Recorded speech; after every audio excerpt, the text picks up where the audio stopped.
வணக்கம் உறவுகளே. இன்றைக்கி பார்த்தீங்கன்னா கலைஞர் ஐயா அவர்களுக்கு 6வது நினைவு நாள். இந்த நினைவு நாள் அன்றைக்கி பார்த்தீங்கன்னா அமைதியான முறையில் ஊர்வலம் போனாங்க. என்னங்க புதுசாக திமுக கட்சியில் நான் இன்றைக்கி தான் பார்த்துருக்கேன், வீரவணக்கம் நாள் செலுத்துகிறாங்க. வீரவணக்கம் செலுத்துறது நாம் தமிழர் கட்சி தான் எல்லா தலைவர்களுக்குமே வீரவணக்கம் செலுத்தும்.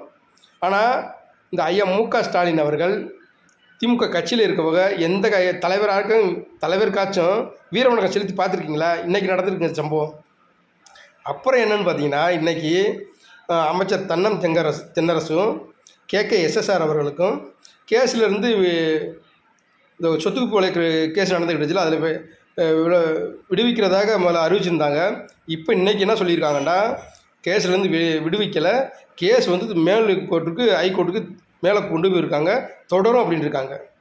இந்த ஐயாவுடைய நினைவு நாளில் இவளுக்கு இப்படி ஒரு நிலைமையா?